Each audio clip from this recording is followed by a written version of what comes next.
Hello everyone. अब matrix chain multiplication problem को dynamic programming के थ्रू सॉल्व करते हैं। एक एग्जांपल देख लेते हैं। एग्ज़ाम में हमेशा न्यूमेरिकल आता है इस पर, और ये एग्ज़ाम पॉइंट ऑफ व्यू से बहुत इंपॉर्टेंट है, तो इसको आप अच्छे से समझिएगा। ठीक है, तो अब मैट्रिक्स चेन मल्टीप्लिकेशन का फॉर्मूला हमने पहले वाले वीडियो में ड्रॉ करा था, तो पहले वाला वीडियो आप अच्छे से देखिएगा। और अब इस प्रॉब्लम को सॉल्व करना शुरू करते हैं।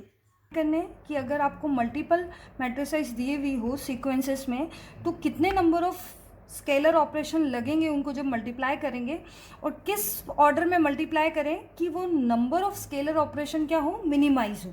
और दूसरा क्या करना है, हमें सीक्वेंस निकालनी है। सीक्वेंस मतलब ऑप्टिमल पैरेंथाइजेशन निकालना है, यानी आप उनको कैसे पैरेंथाइज करें। अगर ये 4 है तो इनको कैसे करें, ऐसा करें या फिर ऐसा करें।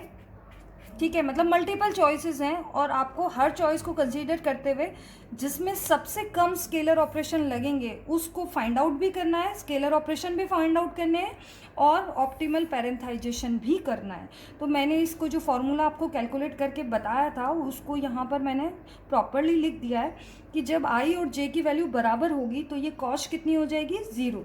जैसे मैंने आपको बताया था एग्जाम्पल में कि 1,1 होगी, इसका मतलब क्या होगा कि आप सिंगल मैट्रिक्स है और उसको किसी से मल्टीप्लाई नहीं कर रहे हैं, तो नंबर ऑफ स्केलर ऑपरेशंस कितने होंगे उस समय, 0। और जब एक से ज़्यादा मैट्रिसेस हैं और जब उनको आप मल्टीप्लाई कर रहे हैं तो आप क्या फॉर्मूला क्या बन रहा है, ये रहा फॉर्मूला।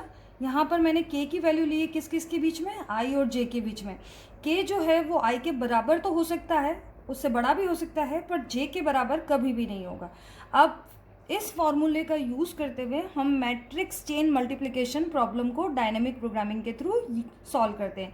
ये रिकर्सिव फॉर्मूला है। तो अब डायनेमिक प्रोग्रामिंग अप्लाई करनी है, तो डायनेमिक प्रोग्रामिंग क्या है, बॉटम अप अप्रोच। ठीक है, यानी आप स्मॉलर सब प्रॉब्लम का सॉल्यूशन कैलकुलेट करेंगे और उसको एक टेबल में स्टोर करके रखेंगे, जिसको हम बोलते हैं टेबुलेशन मेथड। कौन सा यूज़ करने वाले हैं, टेबुलेशन मेथड। उस टेबुलेशन मेथड में हम स्मॉलर प्रॉब्लम का सॉल्यूशन स्टोर कर देंगे, फिर जब बड़ी प्रॉब्लम का सॉल्यूशन कैलकुलेट करेंगे तो वो स्मॉलर प्रॉब्लम के सॉल्यूशन को हम यूज़ करेंगे। ठीक है, क्योंकि यहाँ पर क्या है, ओवरलैपिंग सब प्रॉब्लम से। तो एक एग्जांपल के थ्रू समझते हैं। ये एग्जांपल लिखा मैंने यहाँ पर आपको 4 मैट्रिसेस गिवन है, A1 A2 A3 A4। ये इनके ऑर्डर भी गिवन है, ये 3x2 की है, ये 2x4 की है, 4x2 2x5। आप देख रहे होंगे कि इनको जब मल्टीप्लाई करना है तो मैट्रिक्स मल्टीप्लिकेशन पॉसिबल है कि नहीं, वो चेक करने का तरीका क्या है कि फर्स्ट मैट्रिक्स के कॉलम की वैल्यू सेकेंड मैट्रिक्स के रो के बराबर होनी चाहिए। इसमें सब में आपको दिख रहा है कि ये कॉमन है। ठीक है, यहाँ पर हम क्या करेंगे, टेबल बनाएंगे। इसमें हम कॉस्ट कैलकुलेट करेंगे, जहाँ हम वो स्केलर मल्टीप्लिकेशन कितने परफॉर्म हो रहे हैं या स्केलर ऑपरेशंस कितने हो रहे हैं वो रिकॉर्ड करके रखेंगे। और यहाँ पर हम इसको बोल देंगे के मैट्रिक्स। इसमें हम क्या स्टोर करके रखेंगे कि के की किस वैल्यू के लिए हमें ये मिनिमम वैल्यू मिली है। ठीक है, जैसे जैसे मैं कैलकुलेट करूँगी आपको ये क्लियर हो जाएगा। क्योंकि यहाँ 4 मैट्रिसेस है, तो यहाँ जो मेरी टेबल बनी है वो कौन सी बनी है, 4x4 की टेबल बनी है। के वाली भी 4x4 की है, इसको सी टेबल बोल दिया, यानी कॉस्ट टेबल बोल दिया है, जिसमें हम नंबर ऑफ ऑपरेशंस कितने लगने वाले हैं वो कैलकुलेट कर रहे हैं। अब ये मेरे जो ऑर्डर गिवन या डायमेंशन जो गिवन है इसको बोल देते हैं D0, यानी D0 की वैल्यू हो गई 3। D2 ये दोनों सेम है, सॉरी D1, तो इनको क्या बोल देंगे, D1 बोल देंगे। ये दोनों सेम है तो इनको क्या बोल देंगे, D2। ये दोनों सेम है तो इसको D3, और इसको क्या बोल देंगे, D4 बोल देंगे। तो D0 की वैल्यू हो गई मेरी 3, D1 की वैल्यू हो गई मेरी 2, D2 की वैल्यू हो गई है मेरी 4, और D3 की वैल्यू हो गई मेरी 2, और D5 की वैल्यू हो गई मेरी 5। ये वैल्यूज़ मैंने डायमेंशन से यहाँ पर कैलकुलेट करके डायमेंशन में जो दी हुई थी वो लिख ली, यानी इनको एक वेरिएबल्स असाइन कर दिए, क्योंकि इनका मुझे फॉर्मूले में यूज़ होने वाला है। अब जब i इक्वल्स टू आई है, फॉर्मूला क्या बोलता है कि जब i की वैल्यू i इक्वल्स टू आई है तो आपको क्या करना है, उस तब कितने नंबर ऑफ स्केलर ऑपरेशंस होंगे, 0। यानी ये जो डायगोनल वैल्यूज़ हैं, यानी अगर आप फर्स्ट मैट्रिक्स है और इनको छोड़ दें तो फर्स्ट मैट्रिक्स है, अगर इसको किसी से भी मल्टीप्लाई नहीं कर रहे हैं, यानी कॉस्ट क्या हो गई 1,1, तो वो कॉस्ट क्या होगी, 0 होगी। ठीक है, तो इस वैल्यू को क्या फिल कर देते हैं 0 से। ऐसे ही सेकेंड मैट्रिक्स, अगर आप इसको किसी से मल्टीप्लाई नहीं कर रहे हैं तो इसकी कॉस्ट भी क्या हो जाएगी, 0 हो जाएगी। इसी तरह C 3,3 ये वैल्यू भी क्या रहेगी 0, और C 4,4 भी क्या रहेगी 0। यानी अगर सिंगल सिंगल मैट्रिसेस हैं और अगर कोई और अदर मैट्रिसेस नहीं है तो इनको मल्टीप्लाई करने में कितना कॉस्ट लगने वाला है, 0 कॉस्ट लगने वाली है। ठीक है, तो ये डायगोनल फिल कर दिया है मैंने। ये जो नीचे वाली एंट्रीज है ये हमारी यूज़ नहीं होने वाली है, ये अपर जो ट्रायंगल है यही यूज़ होने वाला है हमारा। तो अब इनको कैलकुलेट करना शुरू करते हैं। सबसे पहले इसकी बात करें अगर हम, ठीक है, अब ये जब 4 मैट्रिसेस हैं तो हम क्या करेंगे, स्मॉलर सब प्रॉब्लम्स कैलकुलेट करें। तो अभी हमने बोला कि अभी सिंगल मैट्रिक्स है तो उसको किसी से मल्टीप्लाई नहीं करना, तो उसका कॉस्ट कितना हो गया 0। अगर आपकी ये जैसे 4 हैं तो कॉम्बिनेशन कितने बन सकते हैं, 2 के कितने कॉम्बिनेशन, 4 के तो 4 कॉम्बिनेशन बन गए। पर अगर 2 की बात करें तो अगर A1 A2 की पहले इनको कंबाइन करें तो कितने ऑपरेशन लगने वाले हैं, या फिर A2 A3 को कंबाइन करें तो कितने ऑपरेशंस लगने वाले हैं, या फिर A3 और A4 को पहले मल्टीप्लाई करें तो कितने ऑपरेशंस लगने वाले हैं। तो यहाँ पर 2 के कितने कॉम्बिनेशन हो गए, 3 कॉम्बिनेशन हो गए। और अगर आप इनको क्या बोलते हैं, 3 मैट्रिक्स को कंबाइन कर दे तो कितने कॉम्बिनेशन हो जाएंगे, A1 A2 A3, दूसरा क्या हो जाएगा A2 A3 A4। ठीक है, और फाइनल यानी 4 का कॉम्बिनेशन बनाए तो कितने होंगे, सिर्फ सिंगल होगा। तो अब प्रॉब्लम कहाँ से शुरू कर रहे हैं, बॉटम अप अप्रोच से शुरू कर रहे हैं कि अगर आपके सिंगल मैट्रिक्स है तो उसको किसी से भी मल्टीप्लाई नहीं कर रहे हैं तो नंबर ऑफ स्केलर ऑपरेशंस कितने रहेंगे, 0। अब यहाँ की बात कर रहे हैं तो यहाँ पर क्या है, C इस पूरे मैट्रिक्स का नाम है और ये वैल्यू क्या होगी 1,2। तो ये मेरा क्या हो गया I हो गया और ये मेरा क्या हो गया J। फॉर्मूला लगाना है मुझे, फॉर्मूला क्या है, अब I और मेरा J, I है 1 और J कितना है 2। जब ये बराबर नहीं है तो फॉर्मूला कौन सा लगने वाला है, ये वाला फॉर्मूला लगने वाला है। तो इसमें क्या है, जब I की वैल्यू हो गई 1, K किसके बीच में होना चाहिए, 1 और <2 के बीच में होना चाहिए। ये मेरा J है, ये फॉर्मूले में लिख दिया, I की जगह मैंने 1 लिख दिया, J की जगह मैंने 2 लिख दिया। तो ये वैल्यू कितनी हो गई, K की वैल्यू कितनी हो सकती है, K की वैल्यू 1 और 2 के बीच में होनी है, पर 2 से छोटी होनी है, 1 के बराबर हो सकती है। इसका मतलब मेरे पास K के लिए एक ही चॉइस है और वो क्या है 1। अब इसकी वैल्यू कैलकुलेट करें हम, तो वैल्यू कैलकुलेट करेंगे तो K की 1 के लिए क्या क्या है, फॉर्मूला क्या लगने वाला, CIK। तो यहाँ पर मैं लिख देती हूँ CI की वैल्यू है 1 और K भी मेरा कितना हो गया 1, क्योंकि K मेरे पास एक ही चॉइस वाला है, 1 हो गया, प्लस CK+1। तो CK+1 मतलब 2, और यहाँ पर क्या लिखा है J भी कितना हो गया, J भी कितना है मेरा 2। तो ये मैंने यहाँ पर जोड़ दिया, प्लस ये रहा अगेन आगे वाला फॉर्मूला, इसमें लिखा है I-1। I-1 मतलब I-1, I है 1, तो ये कितना हो गया D0। ये डॉट लगाया मतलब मल्टीप्लिकेशन करना है आपको। यहाँ पर यहाँ लिखा है DK की वैल्यू कितनी है 1, मल्टीप्लाई यहाँ पर लिखा है DJ मतलब J कितना है मेरा, J है मेरा 2। ये वाली वैल्यू देखे C11 की, तो C11 की वैल्यू कितनी है 0। ठीक है, ये लिख दिया मैंने 0। यहाँ पर C22 की वैल्यू भी मुझे पता है कि ये भी मेरी कितनी है 0। अब इनकी वैल्यू मुझे लिखनी है, D0 कितना है मेरा 3, D1 कितना है मेरा 2 और D2 मेरा कितना है 4। तो ये कितना हो गया 4 मल्टीप्लाइड बाई 2 यानी हो गया 8 और 8 मल्टीप्लाइड बाई 3 यानी हो गया कितना 24। तो ये 24 वैल्यू किसकी बन गई C12 की। तो ये C12 है और यहाँ मैंने क्या लिख दिया 24। अच्छा, किस K की वैल्यू के लिए मुझे 24 मिला, यहाँ मेरे पास सिर्फ सिंगल ही चॉइस थी और वो वैल्यू क्या थी K = 1। तो इस वाले बॉक्स में ये जो K मेरा टेबल है उसमें 1 और 2 फर्स्ट रो और सेकंड कॉलम की जगह मैं क्या लिख दूंगी, K की वैल्यू 1 लिख दूंगी। ठीक है, तो ये फर्स्ट कैलकुलेशन हुई। अब किसके लिए कैलकुलेट करेंगे, इसके लिए, यानी अब जो कॉम्बिनेशन बना रहे हैं, अभी फिलहाल मैंने क्या बोला कि A1 और A2 ट्राई करा। ठीक है, यानी ये फर्स्ट और 2 यानी फर्स्ट और सेकंड मैट्रिक्स को मल्टीप्लाई करते हैं तो क्या कॉस्ट निकलती है। अब इसकी बात करें, यानी हम बात कर रहे हैं कि अगर A2 और A3 का कॉम्बिनेशन बना है तो मुझे कितने नंबर ऑफ स्केलर ऑपरेशन लगने वाले हैं। तो इस बॉक्स की बात करें, कैलकुलेट करते हैं यहाँ पर, ठीक है। तो यहाँ पर हो गया C, इस बॉक्स के लिए I कितना है, ये इधर मेरा I है और ये मेरा क्या है, J है।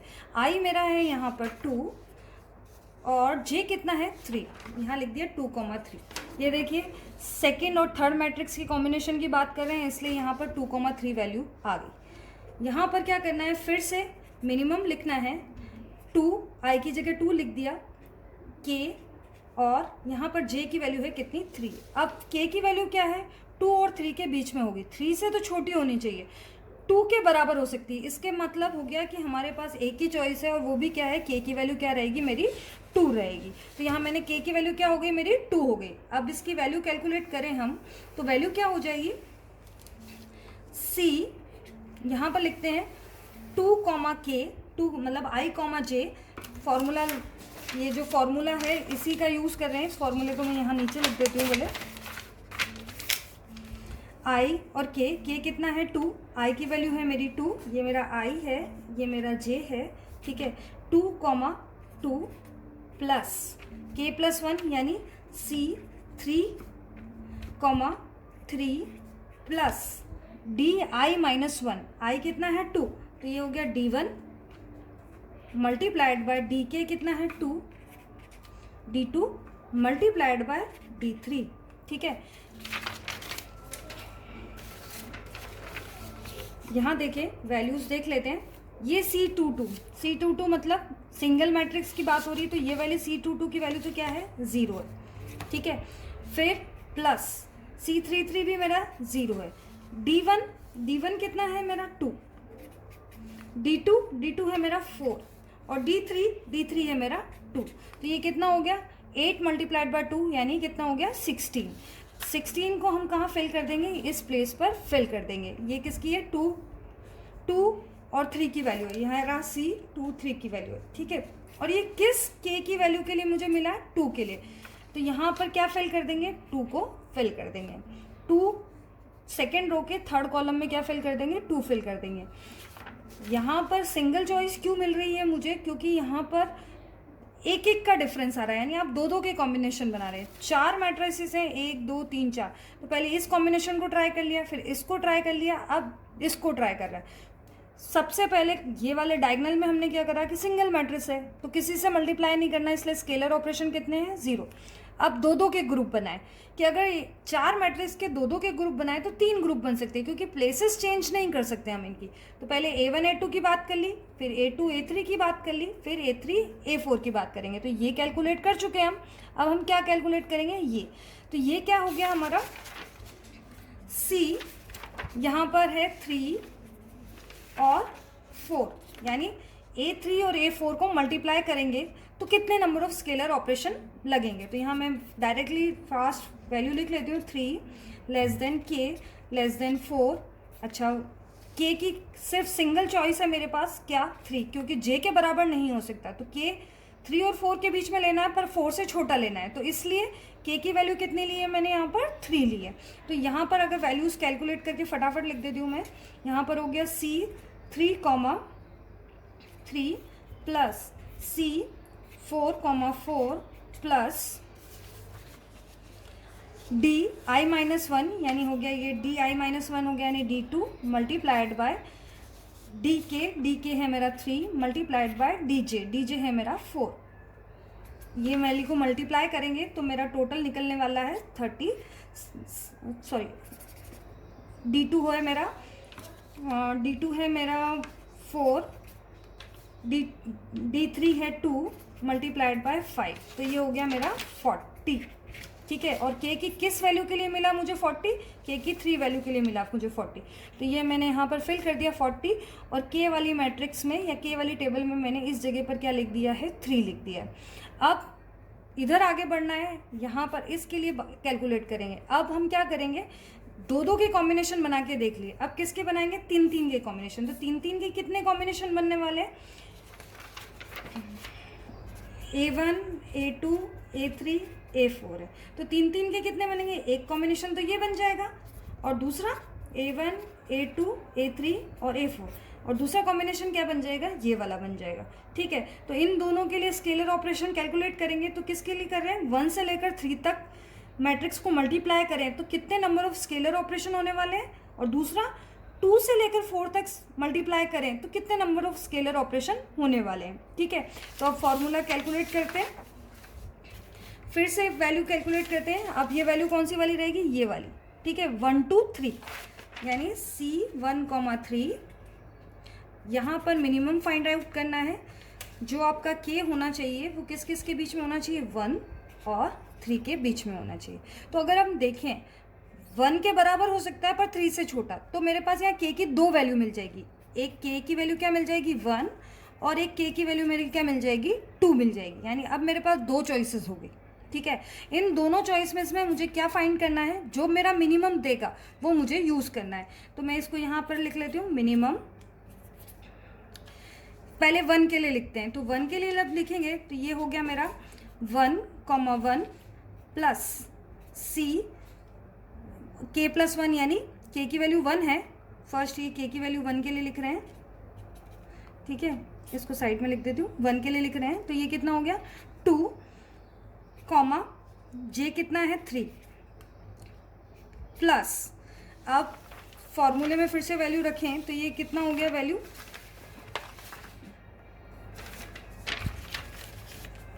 I-1 यानी D I-1, I कितना है मेरा यहाँ पर 1 है, तो D हो गया 0 मल्टीप्लाइड बाय D K है मेरा यहाँ पर K कितना है 1 मल्टीप्लाइड बाय D3।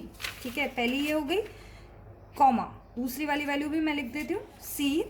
अब मेरा K कितना हो सकता है, 2 हो सकता है। एक 1 के लिए मैंने ये पूरा लिख दिया, अब मुझे K के लिए 2 सेम फॉर्मूला लिखना है। तो यहाँ पर I, K यानी I तो मेरा 1 ही है, पर K क्या हो गया, चेंज हो गया 2, प्लस C K प्लस 1 यानी ये हो गया 3, 3 प्लस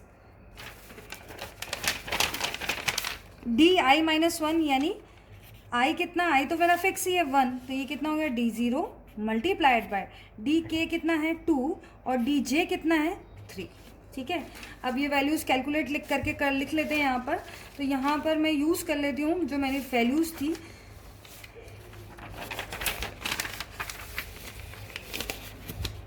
ठीक है, C11 मिनिमम, C11 कितना है 0 प्लस C23 C2 और 3 यानी 16, ये रहा बॉक्स C2 और 3 की वैल्यू कितनी है 16, प्लस D0 कितना है मेरा, D0 है मेरा 3 multiplied by D1 2 multiplied by D3 कितना है मेरा 2।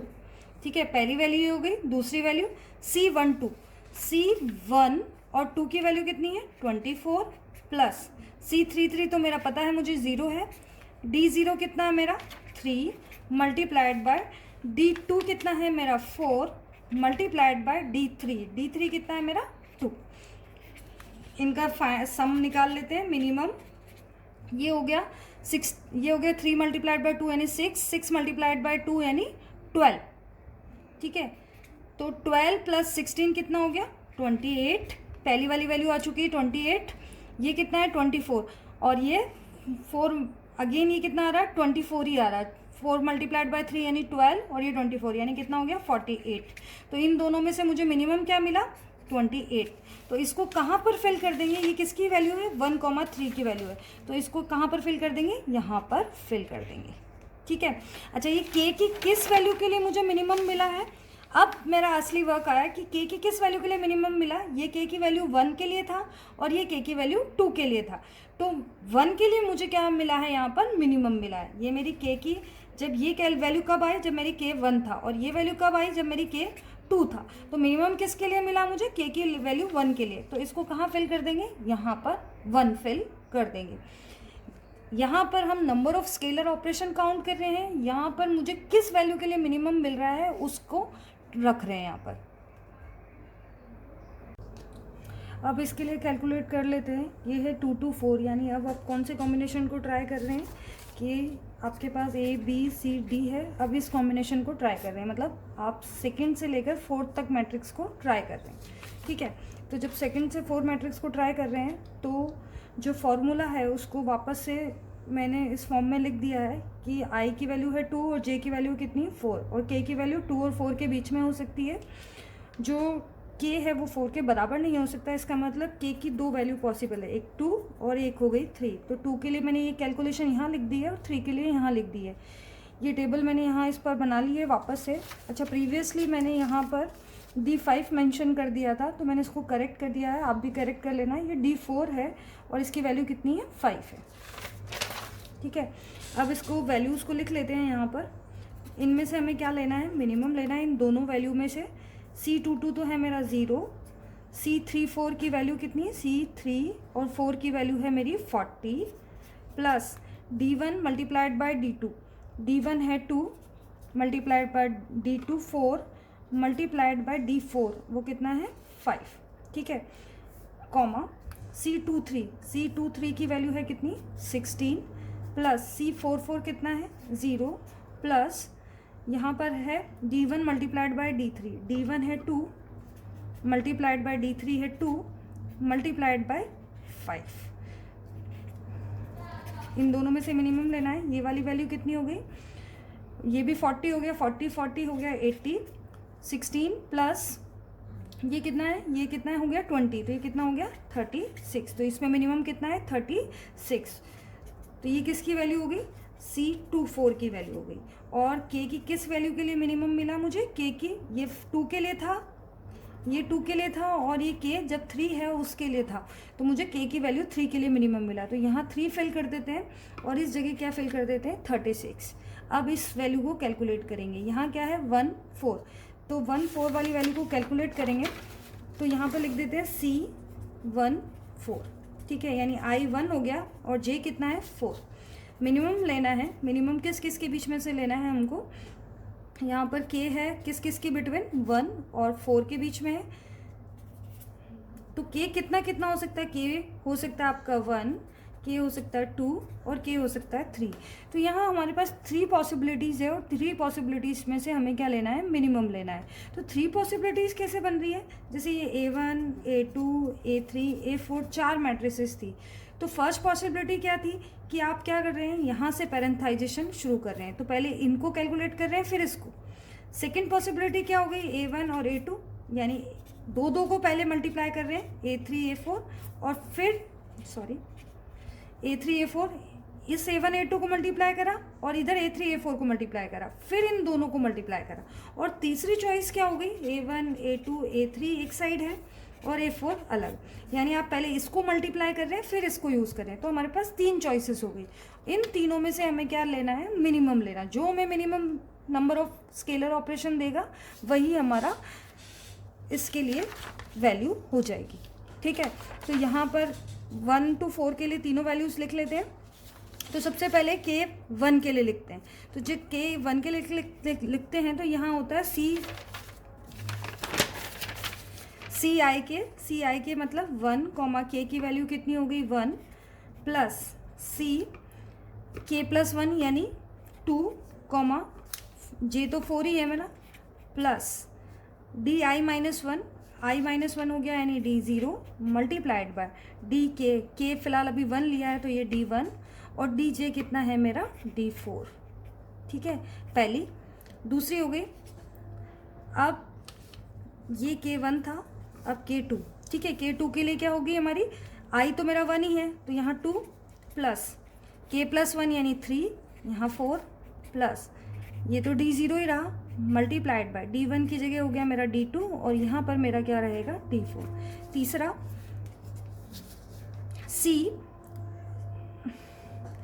C यहाँ पर आया आपका I1 3 प्लस K प्लस 1 यानी 4 plus 4 plus D0 multiplied by D3 multiplied by D4। ठीक है, इन तीनों में से ये K की वैल्यू 1 के लिए है, K2 के लिए, K3 के लिए, क्योंकि यहाँ हमारे पास 3 कॉम्बिनेशंस बन रहे हैं। ठीक है, फाइनल 3 कॉम्बिनेशन में से हमें मिनिमम फाइंड आउट करना है। तो यहाँ पर मिनिमम ले लेते हैं यहाँ पर। तो यहाँ मिनिमम क्या क्या हो जाएगी वैल्यू, C11 तो है 0 प्लस 2 4 है 36 प्लस D0 है मेरा 3, D1 है 2, 3 मल्टीप्लाइड बाय 2 यानी 6, 6 मल्टीप्लाइड बाय 5 यानी 30।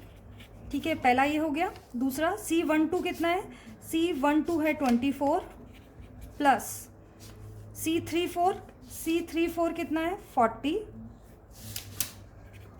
प्लस D0 कितना है, D0 तो मेरा 3 है, 3 multiplied by D2, 3 multiplied by 4 यानी 12, 12 मल्टीप्लाइड बाय 5 यानी कितना हो गया 60, कॉमा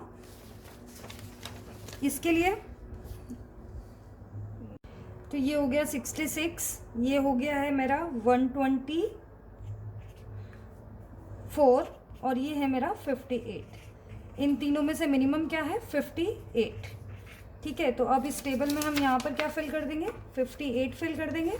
ठीक है, और ये किस वैल्यू के लिए मिनिमम मिला, के की 3 वैल्यू के लिए। ये 1 2 और ये 3 के लिए था, तो ये के की 3 वैल्यू के लिए, तो यहाँ पर भी क्या फिल कर देंगे 3 फिल कर देंगे।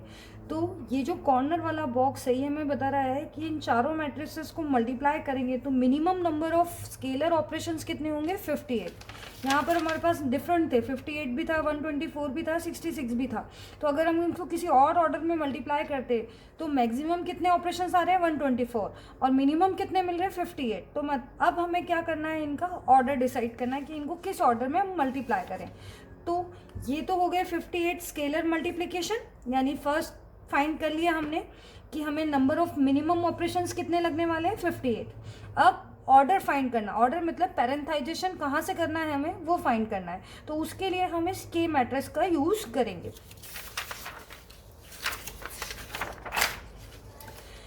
कॉर्नर वाली वैल्यू से देखना स्टार्ट करते हैं। ठीक है, यहाँ पर मैं चारों मैट्रिक्स लिख देती हूँ, A1 A2 A3 A4। यहाँ पर क्या लिखा है 1,4 पे क्या लिखा हुआ 3, यानी आपको थर्ड जगह से पार्टीशन करना शुरू करना है। तो थर्ड जगह मतलब थर्ड प्लेस मतलब ये वाली प्लेस यहाँ पर।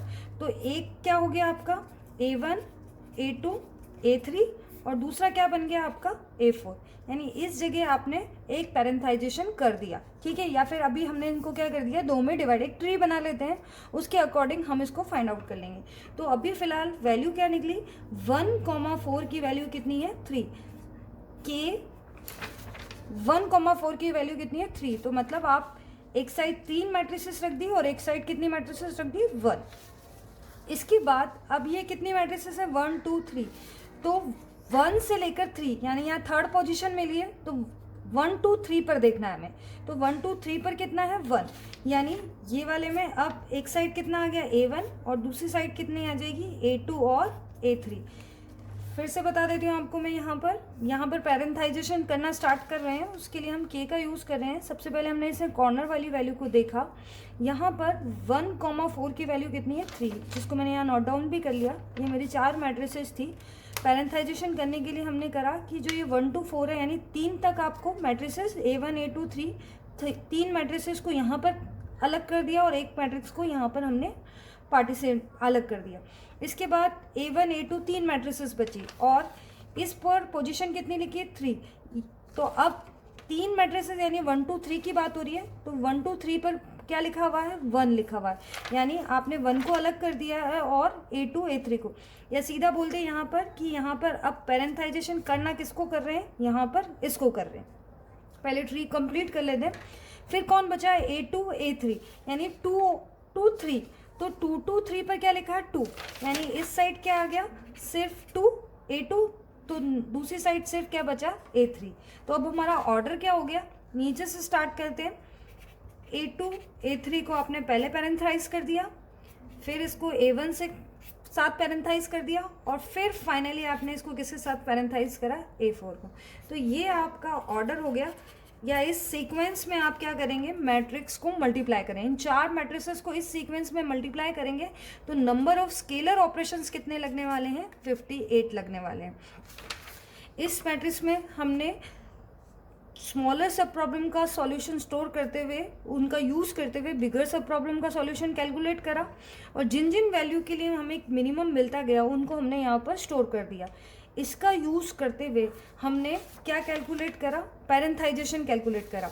सबसे पहले 1 2 3 सॉरी 1 to 4 ये कॉर्नर वाले बॉक्स से स्टार्ट करा है, यानी 3, यानी थर्ड पर आपको A1 A2 A3 A4 यानी थर्ड पर आपको पैरेंथाइजेशन करना है। उसके बाद क्योंकि ये 3 मैट्रिसेस बची हैं, 3 मैट्रिसेस बची है मतलब 1 2 3, तो यहाँ पर 1 2 3 पर क्या बॉक्स में क्या है 1, यानी फर्स्ट को आप क्या कर दें अलग कर दें, तो इसको अलग कर दिया तो ये दोनों बच गई हैं, तो ये दोनों पहले मल्टीप्लाई होंगी फिर इससे और फिर इससे। बेटर तरीका है कि आप इसको ट्री के फॉर्म में बनाएं, तो ट्री के फॉर्म में बनाना ईजी है कि थर्ड पोजिशन पर आपने इनको डिवाइड कर रहे हैं, तो एक साइड 3 मैट्रिसेस आ गए और एक साइड 1, फिर 1 2 3 देख रहे हैं, तो 1 2 3 में आपको क्या मिल रहा है 1 2 3 पे आपको 1 मिल रहा है, तो एक साइड 1 आ गई और इस साइड 2 3 हो गई। और 2 3 पर अगर हम फिर से देखें तो 2 3 पर क्या पोजीशन है 2, यानी एक साइड सिर्फ A2 आ गई और दूसरी साइड सिर्फ क्या बचेगी A3। डिवाइड करते हुए गए कब तक, जब तक कि सिंगल मैट्रिक्स नहीं बन जाती। तो अब ऑर्डर डिसाइड करते हुए कहाँ से ट्रेसिंग स्टार्ट करेंगे, यहाँ से, यानी सबसे पहले आप A2 A3 को पैरेंथाइज करेंगे, फिर A1 A2 A3 इनको पैरेंथाइज करेंगे, फिर A4 को। तो अब हमने इसको डायनामिक प्रोग्रामिंग के through matrix chain multiplication problem को सॉल्व करा। पहले number of operations find out करें कि किस में हमें मिनिमम नंबर ऑफ ऑपरेशंस लगने वाले हैं और किस सीक्वेंस में हम इनको मल्टीप्लाई करें कि नंबर ऑफ ऑपरेशन हमारे रिड्यूस हो जाए। इसमें कितना टाइम लगने वाला है, वैसे देखिए तो ये मैट्रिक्सेस बन रही है और इनमें टेबल बन रही है, तो टेबल को हमेशा आपको ध्यान है कि टेबल अगर जनरेट करना है तो फॉर्मूला के अकॉर्डिंग अगर देखें तो हमारा कितने नंबर ऑफ ऑपरेशंस परफॉर्म होने वाले हैं। ये रहा फॉर्मूला था, यहाँ पर हम ऑपरेशंस कैलकुलेट कर रहे थे, तो एक लूप किसके लिए होगा आई के लिए होगा, एक जे के लिए होगा, और एक लूप किसके लिए रहने वाला है के लिए। तो इसका मतलब इसकी कॉम्प्लेक्सिटी किसके फॉर्म के आने वाली है n क्यूब के फॉर्म की आने वाली है। प्रीवियसली अगर हम ब्रूट फोर्स अप्रोच के से चल रहे थे तो वो एक्सपोनेंशियल के फॉर्म में थी, अभी ये किसके फॉर्म में आ गई है n क्यूब के फॉर्म में आ गई है। तो ये मैट्रिक्स चेन मल्टीप्लिकेशन का क्वेश्चन था डायनेमिक प्रोग्रामिंग के थ्रू। इसको आप अच्छे से करिएगा, ये सबसे इम्पॉर्टेंट है, एग्ज़ाम में इस पे क्वेश्चन बनता है।